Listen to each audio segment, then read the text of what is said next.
पहले उन्होंने वहां से बोला, एक एक वोटर को, मेरे एक एक कार्यकर्ता को मैं इस मंच से नमस्कार करता हूँ। ये बहुत बड़ी बात है।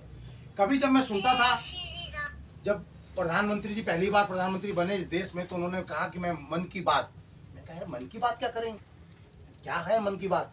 जैसे जब शुरू मन की बात चलते चलते आगे समय बढ़ा तो लगा गजब, एक एक व्यक्ति की चिंता।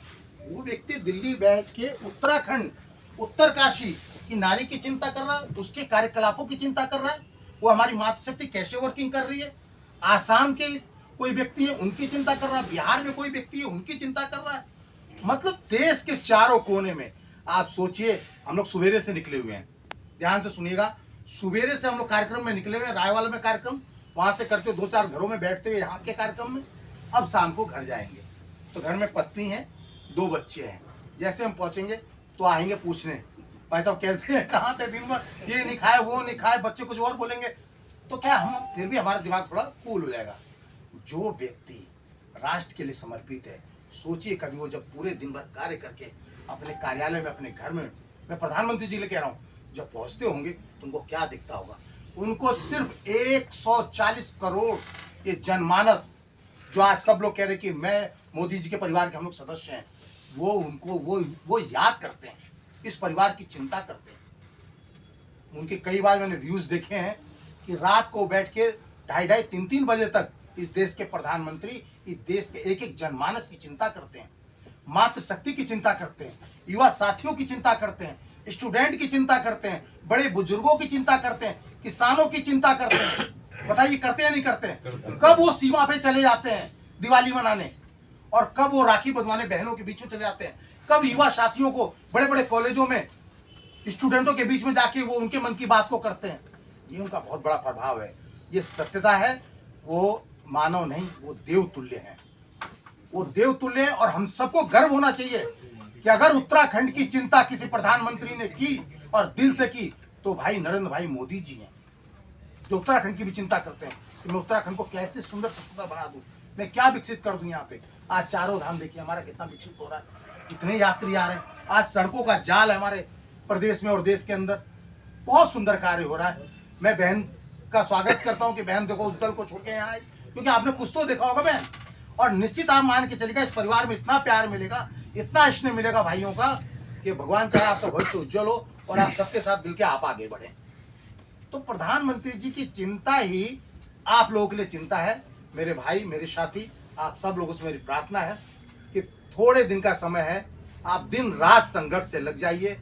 और आपके परिवार के यहाँ के मुखिया हैं माननीय अध्यक्ष जी, जिला अध्यक्ष जी, सबसे मिलके, और निश्चित जो इसमें काम करेगा, ये सत्य है एकदम, एक एक व्यक्ति के ऊपर नजर है, जो इसमें काम करेगा वो आगे प्रगति को जाएगा, वो फेल नहीं होगा।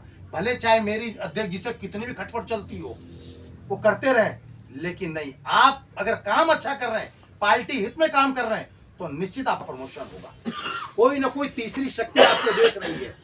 और अब तो आप जो भी कार्य कर रहे हैं, आप लोगों से निवेदन है, सरल ऐप पे, नमो ऐप पे जरूर डालें, और नमो ऐप पे आप पढ़ें मोदी जी की सारी योजनाएं, सारी कार्यप्रणाली, कब उन्होंने कहाँ गए, क्या काम किया, इस सब उसमें सारा डाटा आता है। जरूर आप लोग को जब भी मौका लगे, ये फेसबुक ये सब चलाने की बजाय थोड़ा उसको भी पढ़े, तो आप लोगों को बहुत सुंदर लगेगा कि देश के प्रधानमंत्री कितना सुंदर कार्य इस देश में कर रहे हैं। और आप लोग को एक गर्व और होना चाहिए कि इस बात पे, जो आपने वोट दिया है हमारी भारतीय जनता पार्टी के समर्थन में, आज 10वां साल पूरा होने को जा रहा है, लेकिन एक भी कोई करप्शन नहीं आया। आया कोई करप्शन? कोई मंत्री आपको ऐसा मिला जो करोड़ों के घोटाले में मिला हो? और इससे पहले वाली सरकार में बाप रे, 2G घोटाला, 3G घोटाला, कोयला घोटाला, पानी घोटाला, रेल घोटाला, कितने घोटाले। जब आप सुबह अखबार उठाते थे, घोटाला ही घोटाला। लेकिन ये आप लोग की मानसिकता अच्छी है, आप लोग का सहयोग अच्छा है, जिस सहयोग के कारण ऐसे देश के प्रधानमंत्री आप लोगों ने बनाया है, बैठाया है, जिससे देवभूमि की भी ऊर्जा आगे बढ़ रही है और देवभूमि आगे बढ़ रहा है। इस देवभूमि से अभी आपकी एक शक्ति और उत्तर प्रदेश में काम कर रही है, पूज्य योगी आदित्यनाथ जी, इसी भूमि के व्यक्ति हैं। मैं अभी बीच में गया, मैं जा रहा था अयोध्या गया, तो मैं लखनऊ उतरा, फ्लाइट से गया यहाँ से, तो मैं लखनऊ उतर गया। मैंने कहा जरा एक बार प्रणाम कर लें गुरु जी को भी। अपना जो सर्किल था हमने कनेक्ट किया, समय मिल गया, चले गए, मिले।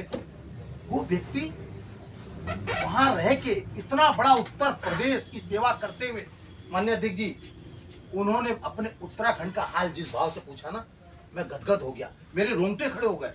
जब हम वहाँ बैठे उन्होंने कहा अच्छा ये बताइए मेरा उत्तराखंड कैसा है। मैंने कहा जी बहुत बढ़िया। मैं मतलब ऐसा हो गया कि बताइए इतना बिजी शेड्यूल, राम मंदिर का उद्घाटन होने वाला 4 दिन बाद, मैं 4 दिन पहले गया था। उन्होंने यहाँ की चिंता की, हमारे पहाड़ी क्षेत्र की चिंता करी, हरिद्वार की चिंता करी। मुझे गर्व होता है कि मैं ऐसे पार्टी का सदस्य हूँ जो पार्टी पूरे देश की, अपने स्टेट की, मेरे इस राज्य की भी चिंता करती है। और आप लोगों से मेरी प्रार्थना होगी दिन रात आप राष्ट्र भक्ति मान के चलिएगा। ये राष्ट्र भक्ति है जो आप इसमें काम करेंगे, किसी भी व्यक्ति के लिए नहीं कर रहे हैं। आप कहना मैं देश के लिए काम कर रहा हूँ, मैं मोदी जी के लिए काम कर रहा हूँ। और इस चीज को सोच के आप सब लोगों का समर्थन मिलना चाहिए। ज्यादा आप लोगों का समय नहीं लूंगा क्योंकि आप लोग मेरे प्रमुख लोग हैं, बहुत प्रमुख लोग हैं। आप लोगों को ज्यादा मेरे को पढ़ाने लिखाने की जरूरत नहीं है। कोई वैसा मंच होता तो मैं बहुत सारी चीजें बोलता, लेकिन आप लोगों को मुझे अच्छा लगा आपसे मिलके। कभी भी मेरी जरूरत पड़ेगी, मेरा नंबर अध्यक्ष जी के पास होगा, कभी आप लोग उधर आइएगा, स्वर्ग आश्रम लक्ष्मण, कभी भी मुझे याद करिएगा, आपका भाई आप लोग के स्वागत में आ जाएगा। लेकिन मेरी प्रार्थना कि मोदी जी के लिए आप लोग राष्ट्र सेवा कार्य समझ के समर्पित होकर काम करेंगे, मेरा हृदय खुश होगा, देश आजाद होगा। मैं आप सब लोगों को नमस्कार करता हूँ।